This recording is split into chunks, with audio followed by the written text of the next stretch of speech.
taking this approach, we've talked about tips of the iceberg, and certainly you've heard a fair bit about the symptoms and so on. And when I think back to my presentation 20 years ago with the mask, remember? The point then was the importance of looking beneath the surface. The importance of saying, okay, if we've got some symptoms, and there's each of those symptoms at the top, you can put dollar costs to. You can put human costs to. We know I think we're more easily able to relate to the human cost, but the business costs of these things are huge. And there's been some mention of these. And there will be legal costs, increasingly. But if you're really trying to get your hands on the solutions, and you want to take that positive approach and say, how can we build a better organization, you've got to look below the surface. And again, based on what I've just showed you in terms of those building blocks, this is kind of the little DNA picture to say that the DNA of what really holds all this stuff together, it's the culture of your organization. You know, the strength of those values, to what extent those values can really guide what you do. And I fully believe that if organizations were able to breathe life into their existing values, maybe tweak them a little bit, maybe modernize them, engage employees in that process, that we would take huge strides to building that floor that Martin talked about, to addressing some of the points that Jody has raised around the psychological risks. So now we've seen some previous images, right, of Dilbert, and Meryl Streep is the world's worst boss. I mean, this is Dilbert all over. But let's look at Alice. This is what most employers today want. They want people to be emotionally invested, especially in Alberta. I mean, you know, the economy's heating up. You can expect labor shortages. In fact, they're already, I mean, they've been persistent in some sectors. And, you know, this is where you want your people to be.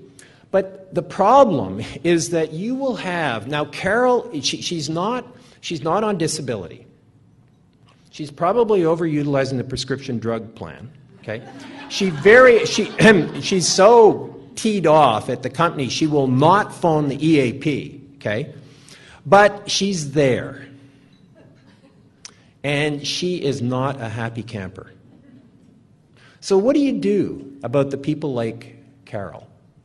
Well, let's look at, I mean, and Carol she's kind of the embodiment of the secretary that kept getting kind of basically bullied by Meryl Streep.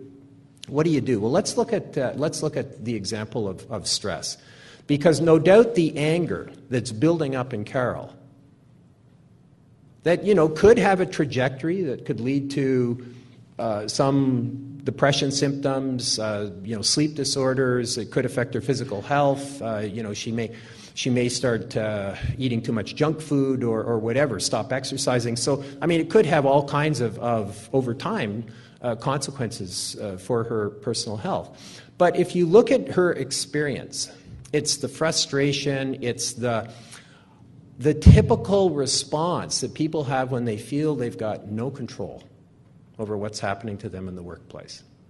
And I want to use this example not to kind of rehearse what you probably already know about how, you know, if you give people more control, it'll help them reduce their stress. I want to add a new layer. Well, maybe it's not. It's actually, interestingly, it's not a new layer. But I want to say that there's another piece to the puzzle that by thinking about a healthy organization, you can put in place. And that piece is performance. So let's revisit some of the research on job stress. And it tells you much of what Jody and Martin have alluded to.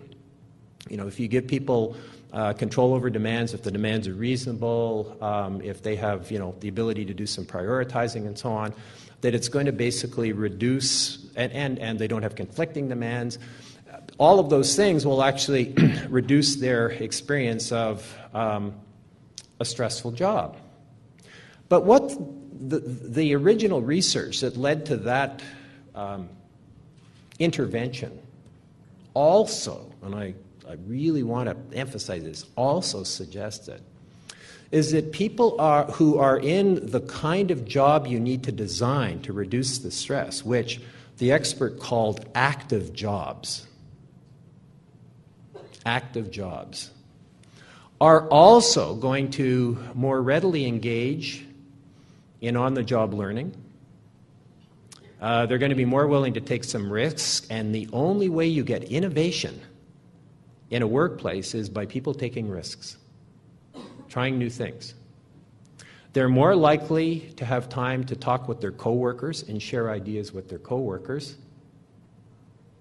And they are far more likely to be performing at a higher level.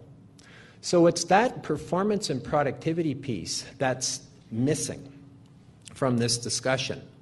And the research on job stress, and there's a lot of it, really, I think, needs to be kind of looked at again, because that's an equally important conclusion to the health benefits of those kinds of job design features. It's not just about stress reduction.